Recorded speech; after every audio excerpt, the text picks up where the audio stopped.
two. Down to one. It's game. Yes! This ball is crushed. MC Cannibal, rap Hannibal. Here to change the game, mainframe, all y'all programmable. Coaching on tracks, balling like a paper like Phil. I'm on being so real, my rhymes convict and heal. Welcome to the Faithful Fan Show. I'm your host, Tony Cook, joined today by Big Juan from the Big Apple. What's up, dog? What up? In my library. In the library, as always. Hey, and fans, I gotta let you know, this is a rerun. We're re-recording this entire episode. We were supposed to have That's recording. Yeah, exactly. We were supposed to have get an episode off right before the game the Knicks played against Philly and lost in dramatic fashion, we'll say. Dramatic fashion. And it's good that we're getting this episode off because I want to hear it. The series has gotten interesting now after that loss. So I want to hear your take on it, Juan. Let's go full on New York Knicks versus Philadelphia 76ers basketball. What's up? How do you feel about 2-2 headed back to Philly? Is that right? 3-2. 3-2. My bad. 3-2. Disrespect. 3-2 headed back to Philly. How do we feel about this, Juan? Well, first of all, the game last night, the loss was, there's no way to sugarcoat it. It was crushing. It really was. I mean, I can't, as a fan, it was crushing. And I can't even imagine as a player. Like, in my opinion, those are the type of games that are really difficult to get over. And it could derail a team that's supposed to be coming up or whatever. Absolutely. Or there's always multiple options, right? Or, if the Knicks do manage to close this out and, maybe make it to the finals, go on a deep run, this is the type of experience, these are the types of things that they need to overcome as a team if they're really going to be a legit team, like going forward for a few years while they have this like young core. While they have this young core and they can, maybe switch a couple pieces here and there to make them even better. These are the types of games that, hey, it sucks. They shouldn't have lost. I mean, They should not have, but they did. But to me, again, if they can close out Philly, preferably in Game 6, but if Game 7, so be it. But these are, again, type of things that good teams would have gone through by the time they're considered like, oh, this is a real legit team. Not that, I think most people would agree that the Knicks are legit, they're for real, but they will get something like this under their belt. Yeah, hey, and I want to cut in and say, honestly, going into this series, we kind of all thought it was going to be fireworks. We kind of thought this series was going to be a good one. Honestly, in the East, this was the one I was going to watch. This is the first one I wanted to watch. And then on the West, because Milwaukee doesn't have anything interesting. No, there's a lot of teams on the East where it's kind of lopsided on the East, right? But on the West, the team was Clippers, Mavericks. But anyways, like that's a series over there where it's like, ooh, good basketball. But back to the Knicks. They need this, like you said, and I honestly think with my brain that they'll finish it up. Like I think it's a Thibodeau team, and the players and the character that they have out there right now, and the reason why they're in the position that they're in right now, this is what they're feisty. They put up a fight. They're gonna come back and know that they should have got that last game, and they're gonna come out with their hair on fire. I just hope that they can win convincingly. If they win convincingly in Game 6, that'll be a better sign. It'll just be a better sign of how strong they come back. Honestly, as long as they get the dub, whether it's 6 or 7, it's fine. But I think like a nice statement game would be if they win by like 8 points. And I'm not talking like, because 8-point win in the playoffs is, it's respectable. Obviously, it's not crazy, but and I don't mean 8 points because they got fouled the last 2 minutes trying to catch up and they hit free throws. So like wire to wire, maybe they were in control of the game and they really dictated it. and they win by 8. I think that would be best case scenario, but I'm prepared to take it all the way to 7. Hey, and I was just gonna say, Win it I, home. I was just gonna so you predict. All right, so if you had to put money on it, you'd say 7. You say No. If I put money on it, I'm still say 6. I'm just saying, I'm preparing myself mentally that hey, realistically, the Sixers are not a slouch. Yet the last time we tried to record this, we mentioned Maxi. yeah, Obviously, dude is really good. These can't pull any punches about that guy. He's no, really good, and he really came good. through.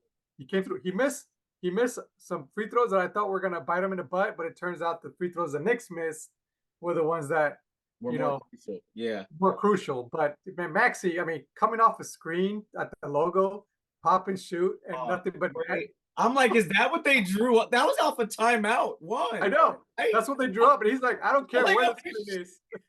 Even then, even the analysts and the announcers were like, "Yo, did they draw that up? Is that the play?" Yeah. He is like, it doesn't matter where you put the screen, just Yeah. give the screen and I'll pop and shoot. And he And made Juan, it. I was fully invested. I watched that entire game. Yeah. And I was fully invested. And I was like, damn, this is one of those OT type games. And what do you know? It went into OT, right? It was OT. Yeah, went to overtime. It went into And OT. another great thing is that you now have we have our villain for this era, I guess you could say. We thought it was gonna, a few seasons ago, we thought it was gonna be Trae Young, but that didn't last. No. But Joel Embiid is firmly the villain. Yo, and you were wait. Yeah. Hey, Juan, and you were mad at the episode. I'm sorry, fans. We're gonna keep referring back to the episode that we recorded a couple days ago, but you were mad at Embiid a couple days ago before this last game. Did he do something to further? Oh yeah, I mean he picked up another tech. I mean, Yeah. but he's had at least 5 plays where I think are dirty, and then one like egregious, obviously dirty, right? Like when he pulled Robinson down, but while he was in the air, like that's just something you don't do. Period. And Robinson, and he was doing it because Robinson was having a game. Like Thibodeau did something different. I feel like he left Robinson and extended. So this was from game 2. Yeah, but This is from game 2 that he pulled him down.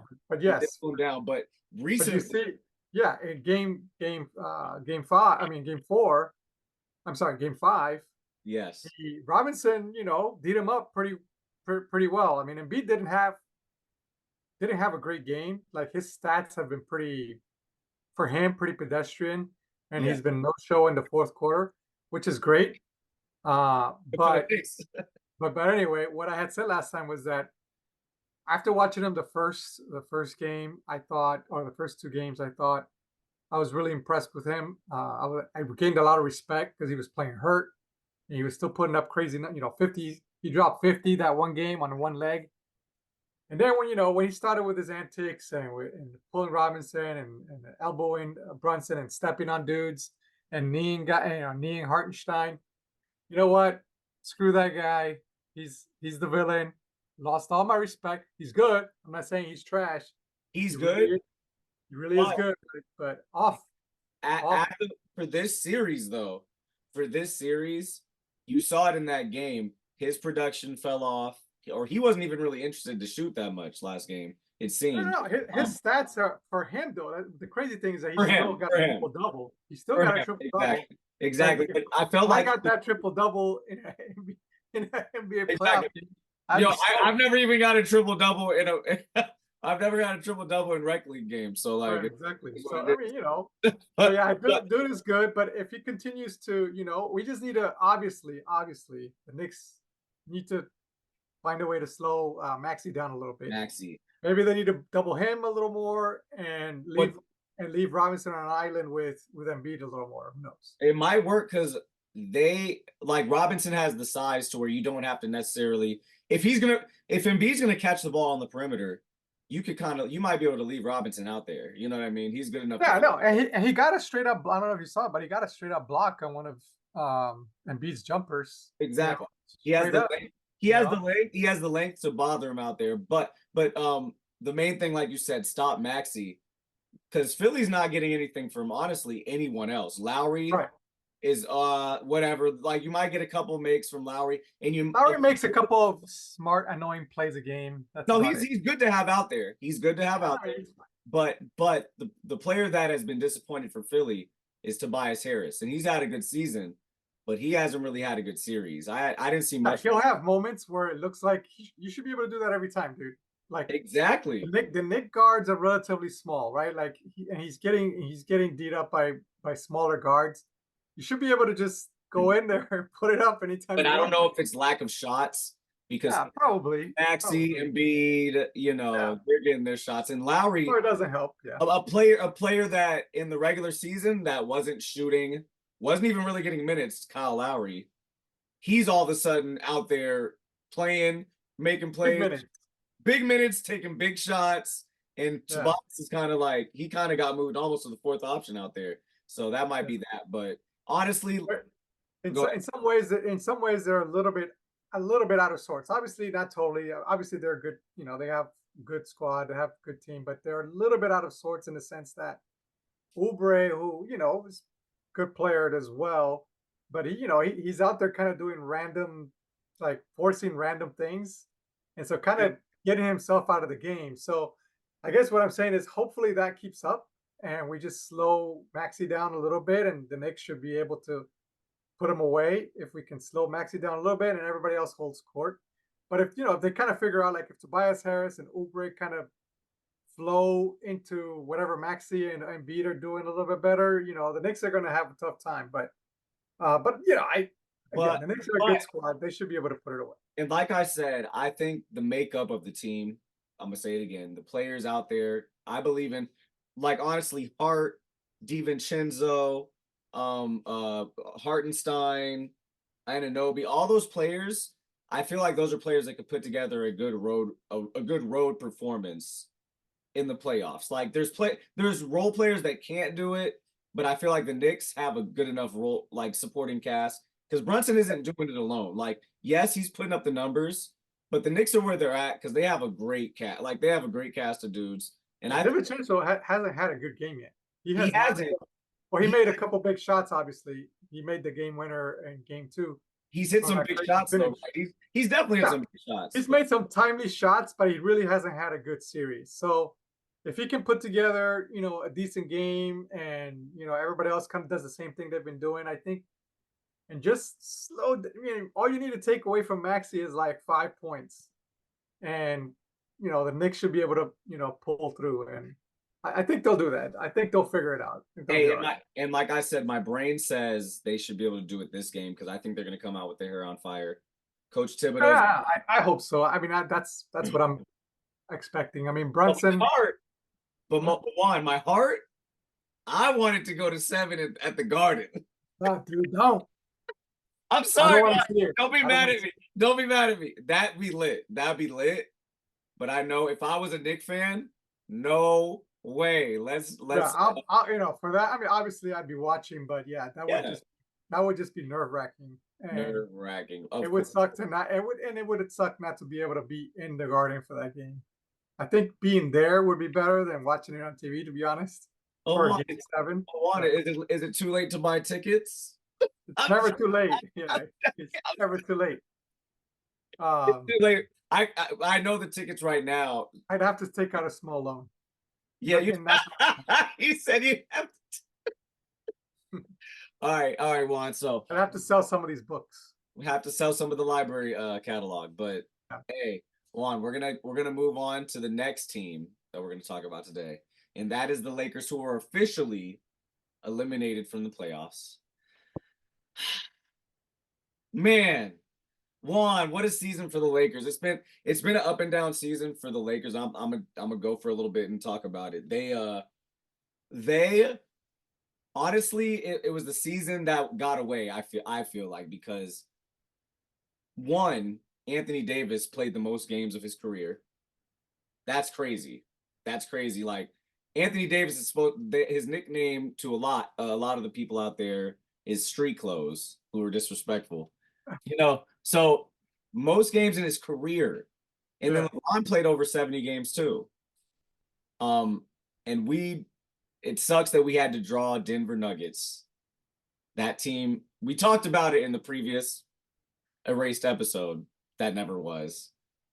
But it sucks that the season never was, had to end because we faced the team that got us up out of here last year. I'm happy we got to run it back and play them again, and we were a little more competitive, but still, it just wasn't enough juice. It wasn't enough juice. Juan, how did you feel? Did you watch like any of the games in the series, or? I did actually watch a couple of the games. Okay, and what was your takeaways from like the Lakers in general? No, look, I thought the Lakers looked good. I'm gonna be honest. I was surprised how good they looked. Like I thought AD, LeBron played well, and I always forget dude's name, the third guy. Austin Reeves? Austin Reeves. Or D'Angelo? Okay. I call him three. I think he's the third. I think he's the third piece of that. It's tricky because D'Lo is right now I would say he's probably the better and more skilled player, but Austin Reeves is our future, more reliable. D'Lo may be more skilled, but he's definitely not as consistent. So I mean, no, and yeah, absolutely. So that's why I don't, Absolutely. the thing is like he can shoot you out of a game and he can help you, blow out a team. But he's boomer bust. He's boomer bust. This season. Right. He's boomer bust. Like that's what I meant to say. A lot of the games this season hinged on, LeBron and AD are going to do what they can. And then what put us over the hump a lot of the times is, D'Lo goes on a hot streak and puts us up 10 points, puts us up 15 points, and that gives us our cushion for the game. But when he doesn't do that, it's like, we don't have enough gas. So it was kind of a weird deal with him this year. It was weird. But Austin Reeves, I like his game. Okay. Obviously, he's not as athletic, so he's gonna suffer a little bit against some of those bigger, faster guards. But overall, I think he's a really good piece. But anyway, he's a fantastic complementary player. In my opinion. I haven't said this yet on any platforms or anything like that, but I feel like a good comparison for him early, but he's a lot like Manu Ginobili, like not necessarily his build or anything, but the way he gets down and how he has court vision, he can make a pass to.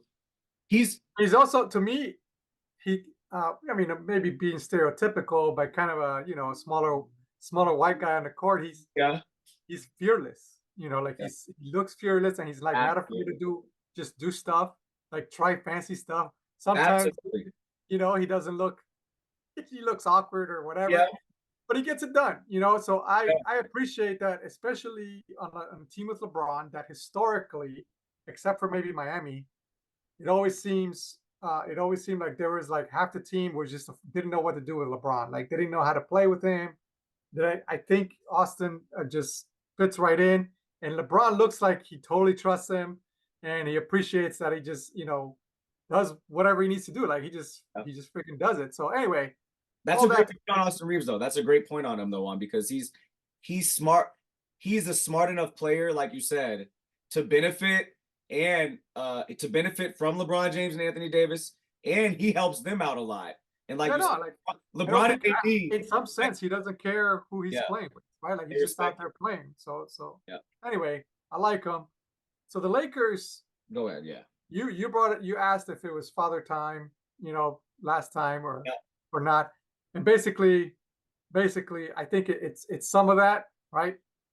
In the playoffs, the 50-50 balls, those 10 years, those 8 years, help you a lot to just get a couple more of those 50-50 balls when you're going down the stretch and the other team is like really barreling down on you, and you really got to buckle down defensively, because maybe you can score, but defensively you gotta buckle down. That's just all like energy and effort. Yep.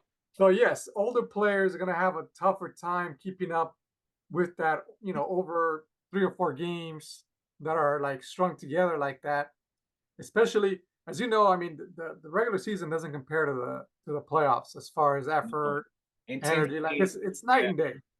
So I think that hurt him a little bit. Overall, I thought they were a good team, and they just ran into what is obviously a much better team in the Denver Nuggets. And Juan, go ahead. I'll say much better, even though they didn't win by blowouts, but they kind of won however they wanted to win, right? Yeah. It didn't feel like they were really in trouble of losing the series. It sucked, bro. Not for like a couple of minutes, you know. You know what sucks? Like this stat, we were up Yeah. 70%. Maybe I don't know if it changed after that last game. But it was that game we only lost by 2 points. So but we were up for 70% of the time during the series. Right. And there you go. Won 4 out of the 5. Like it's crazy. Like they almost big brothered us. It's like, okay, I'll let you get, these Yeah, points. no, I mean, that's what it seems like. That's what And it felt like. Jokic. It's not that the Lakers played horrible or anything like that or looked like a bad team. I think the Nuggets were just that much better, and they, like you said, they big brother. They were just like, oh, we'll just kind of win whenever we need to. But that's what it seemed like. Maybe it wasn't. Maybe that's not the case. Maybe they really did sweat it out, but it didn't seem that way. And So, well, back Jokic is still good. to piggyback off of your Father Time comment, like, yes, I honestly feel like a lot of our downfall, especially against the Nuggets, who are a pretty young team. They're a young, beastie team. And I don't care what anybody says. Jamal Murray is an all-star. Yeah, he's good. Never made an all-star team. Yeah, that's kind of wild, but I mean, he will. You know, he's especially after this year. He had he had 2 game winners against. Yeah, no, he's legit. He's really good. And it's like all the games we were up in the first half, every single one, and we ran out and we ended up losing. That I feel like that's a clear sign that Father Time is settling in for LeBron. No, and he can still play for another 5 years. He could do what Draymond Green is doing over there with the Warriors in 5 years. He'll be able to do it still. You know what I mean? Yeah. Like, come on, dude. He could probably average 20 points a game still for another 5 years, but maybe. But like, I think he could. I think he's got like after this year, maybe 2-3 more years, and then I think he could, but the thing is that it doesn't mean anything if he's not winning championships, right? Like that level of player, the expectation is like, hey man, you're gonna come in and help us win a championship. Maybe that expectation is changing a little bit, but man, that's why I pray. But he's not gonna, he's not gonna be the same in the playoffs for the rest of the time. And Lakers, obviously. Oh yeah. Sorry, y'all. I'm a faithful fan, but I'm about to say this: the Lakers, I think their championship window has closed. Oh yeah, no, it's done. I think they got one though. LeBron got one. AD got him his first one. He got him one. But I think it's about the wrap. And LeBron, I hope that we can extend him. But the smart thing to do, I don't think the Lakers or any franchise could ever trade him. You know what I mean? I think he just needs to. He doesn't need to. I mean, like I said, he could play if he wants, but you should consider just retiring and just, I mean. No, don't do that to us. We need him for like. But I don't know. I mean, I don't know where he's 2-3 more years going to do to win a championship to get past the Nuggets. And now you could argue if the Nuggets, start to level out, you got OKC coming in hot, and you got Timberwolves coming in hot. We're gonna learn more as from this playoff series, from this year's playoffs, how good the Timberwolves and Oklahoma City really are. But I mean, it looks like, where is LeBron going to go where he's going to be able to compete for a championship? Because Anthony Edwards is here to stay. Ant here to stay. Oh my! Yeah, no, he's super good. He's super good, and like I said, OKC just their whole roster that they drafted crazy over the past. Well, they had they're young, but they look like a veteran team. So yep, you said that absolutely. I don't know. We'll see, but I just don't see LeBron winning another ring with what's out there, what you can put together. You know what I'm saying? Like, it just doesn't seem like it. It looks like a rough road because this year, like, it's very rare that LeBron and AD both play 70-something games. Yeah, and they don't get We ended up in the 7th seed, But honestly, we were an 8th seed. We play in the play-in, we won the 8-7 game. You know what I Right. mean? But at the end of the season, we were at 8. We barely made the playoffs, and they Right. played 70 games. Yeah. That was like for me, because I've been waiting this whole time. Like, hey, we haven't really AD's played half the season. LeBron played half the season. I don't know, guys. Wait. Let's see what it looks like when they're this is what it looks like. That's what it looks like. That's what it looks like in the West. Obviously, they'll take most of the blame, but like I said, their supporting cast wasn't great. I mean, like I said, I like Austin, but everybody else was just We need feast or famine. and what we need is Nothing. AD does need help inside, because he's doing everything. He's an excellent, in my opinion, defensive player of the year all the time, because the way he's able to he's able to guard on the perimeter, switch, and he honestly played Jokic pretty well. That's why Murray had to step up the way he did, because Jokic is always going to get his, but AD had like early in the series we were doubling him, but from game 3 on, we just played him straight up, and AD did pretty well. But yeah, I don't know, bro. It's over for the Lakers. Long story short, as far as like championship contendency. Yeah, no, I don't think you're going to see them in there for a while. It's going to be tough to out outplay, just out youth outplay the. Like I said, we'll learn more about this series, but Oklahoma City Timberwolves, they look like they're for real. Now, Juan, Nuggets are probably going to be really good for at least another, at least they got a 2 window. to 3 years. They got a window, because And they then got Dallas is out there. I mean, Dallas is probably maybe a piece, a young guy or two away from being that dominant too. I mean, they made a trade this year that made them really good, and they got some big men, and that's why they're making noise right now. Like, I'm excited about Dallas too, but I just don't know if they're better than the top 3 we were talking about. right now, but I'm saying like they're kind of in that They're in the conversation. mix. They're in the mix. Maybe LeBron goes to Dallas, that'll help him, but No. probably not. Hey, but Juan, what is your prediction of who gets out of the West and East?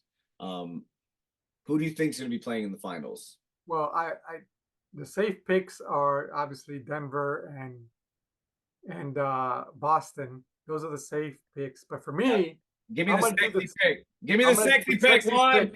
The sexy pick is Minnesota out of the West Ooh. and the Knicks out of the East. And I want Oh, Juan. Ant-Man, Anthony Edwards, Ooh. become the next Nick villain. Add him to the roster with Embiid. Let's I want go. him in the Garden. Yeah, we Talking want him. trash to all the celebrities. Hey, Juan, my prediction is That's what I want. My prediction is your first one, Denver and Boston, for sure. But I would love, love, love to see Ant in the Garden. That would be amazing. That would For a final series, that dude yelling at the celebrities on the court side and telling them and talking trash. dude. I mean, He that was would be yelling in Kevin Durant, our legend, like a future Hall of Famer's face, I know. like yelling at him. his favorite player. Yeah, he's like, yeah. Imagine what he's gonna do to us. Oh boy, at the Garden. What's his name? Spike Lee. Yeah.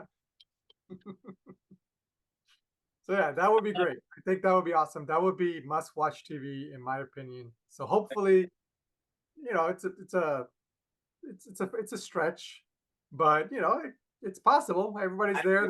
There is a probability. There's a small grain of probability. Oh yeah, oh for sure. Because honestly, Boston is a monster, but they can be had.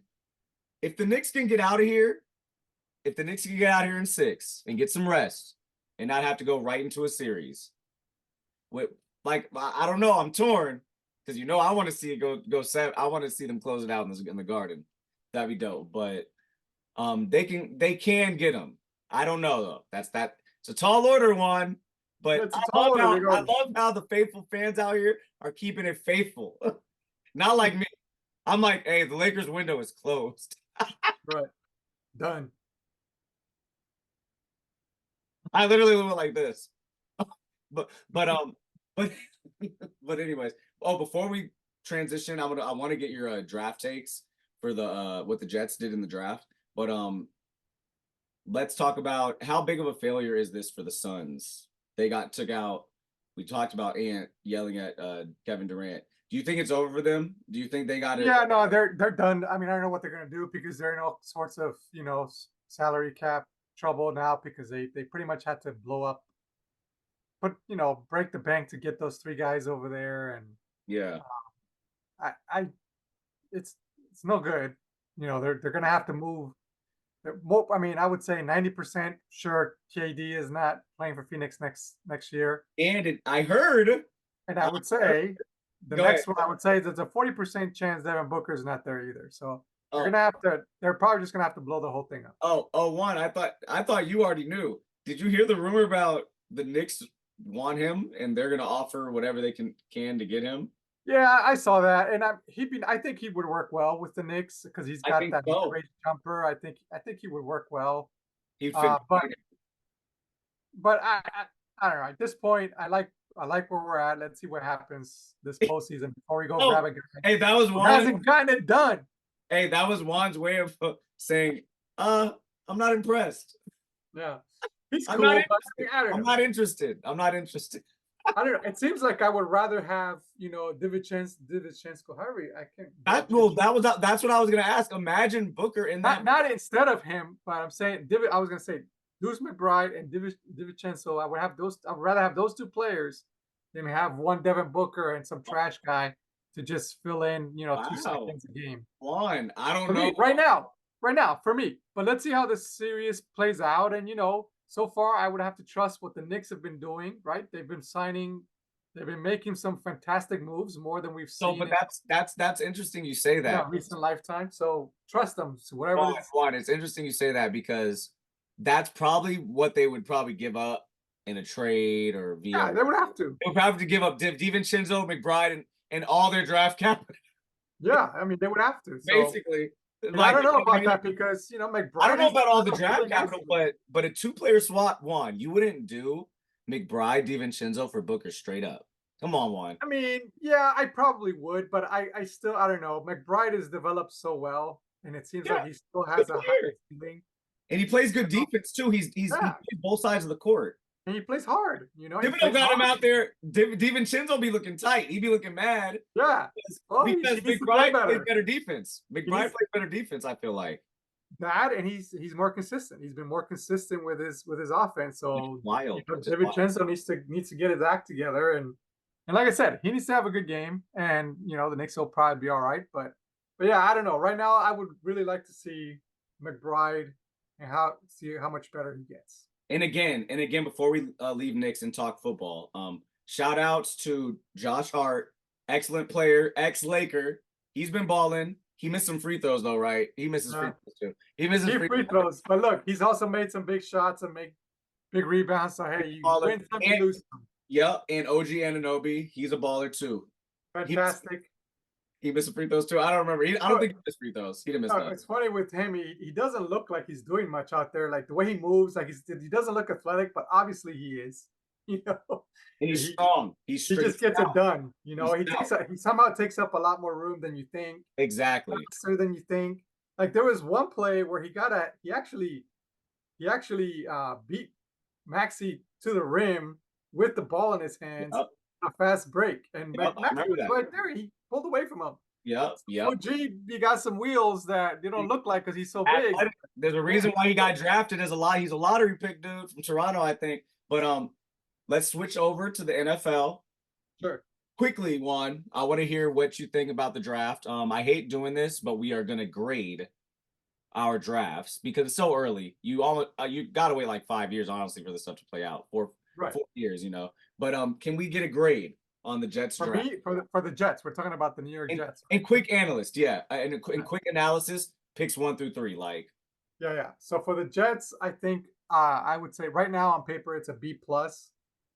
I think they had to take a tackle. I know people are talking about they were trying to trade up to get a receiver, or they should have taken Brock Bowers. Yeah, maybe, but I think the last time the Jets were good was when they drafted linemen. Nick Mangold and DeBrickshaw Ferguson. So maybe this new guy, Fashanu, or however you say his name, he Yeah. seems like a great kid. If he's a beast, yeah, the left tackle, he's a beast. I'm happy with it. They draft another guy in the 3rd round, Malachi, who calls himself the Yak King. Oh, Corley, Malachi Corley, the receiver. Yeah, Right. for the uninitiated, Yak is yards after catch. Yes. So his thing is supposed to be he gets the ball in the open field and he trucks people. So if he develops, Yeah. and Another he one does his for Aaron thing, Rodgers. Another one for Aaron Rodgers. I think he's the key to making that draft class an A, in my opinion. If he produces, if he can take some pressure off of Garrett Wilson and Mike Williams, I mean, they'll be fine. We're not going to need another stud receiver if Malachi, if he can out of that middle. If he can establish himself as a number 2 receiver and Mike Williams can be more like a number 3 red zone threat, that'd be excellent for you. I feel like personally, that's what I feel like. This year, probably not. Mike Williams is your guy's number 2 receiver this year. You know what I mean? But like I said, if he produces enough, I think that draft class can easily become an A. Okay. And then, they drafted a couple running backs, and one of them looks real nice, but we'll see. I mean, I think they're just trying to find that second guy to split carries. So they'll probably have to cut 1 or 2 guys this summer, but that's the way it is. That's how it goes. Y'all got a stable out there at running back. I think it's you guys got the guy from Wisconsin, right? Braylon Allen is his name. Braylon Allen, yes. Yeah. Okay. Yeah. Y'all got a stable. Okay. Quickly, Juan. You gave your team a B+. I'm switching to the Dallas Cowboys. Their draft, I think they did a good job. We didn't go all in free agency at all, but A- for the worst. We were the worst in free agency, but in the draft, A-. I give them an A+ if we signed a running back early, but we didn't have a 4th round pick, and I think that's where we would have picked one. So therefore we get an A-. We had to re-sign Zeke. Welcome home, baby. Welcome back, Zeke. Welcome back. Yeah, it's time. Hey, it's time for seconds, baby. It's time for seconds. Let's see. Let's go, Zeke. I'm playing. I'm not excited at all. I'm not excited about the running back room at all. But in the draft, we got 2 offensive linemen that are lined up to Tyron Smith. You guys got him for left tackle now. So we drafted a new one, Tyler Guyton, in the 1st round. We traded back and picked him up, but we also picked up something in the 3rd. We picked up our future center. His name is Cooper Beebe from, I want to say, where is he from? Dang it. I don't know where he's from. Oh, he's from Western. No, never mind. I'm not even gonna say it. But anyways, Cooper Beebe, he's a center, and well, he's not a center, he's a guard, but we're moving him to center. 325, big boy. That's what I like to see. That's gonna help our running game. If we don't have a running back, hopefully me or you, Juan, can run by 325. Hopefully Zeke can trip and fall over and get 4 yards of carry. Exactly. But yeah, A- for the Cowboys. Juan, we're about to get out of here. Our time is up. Thank you for joining me and giving me everything we needed to know about the Philly and the Knicks series. Anything you have to say to the fans before we get out of here? Like and subscribe. Keep supporting your boy, the Faithful Fans. Yes, sir. Hey, thank you, Juan, again. Hey, until next time, y'all on the Faithful Fan Show. Hey, wait, am I recording? Yeah. In the paint, going hard with the venom. Shot so much, man, I think I need to live. In the paint, going hard with the venom. Shot so much, man, I think I need to live. Animal, MC Cannibal, rap Hannibal. Here to change the game, mainframe, all y'all programmable. Coaching on tracks, balling like a paper like Phil. I'm obvious and real, my rhymes convict and heal. A world blind, my lies a red pill, real. Ball like I've been here, rookie in his prime. Focus like Jordan the second time. Kobe in playoff time, you know believe when I drop. Call for it, Kelly go in the bleeds, I'll spit. Auto like free throws by Ito. Circle loose stroke magic. Rhymes over all y'all like dirt for 2. Rookie in the game,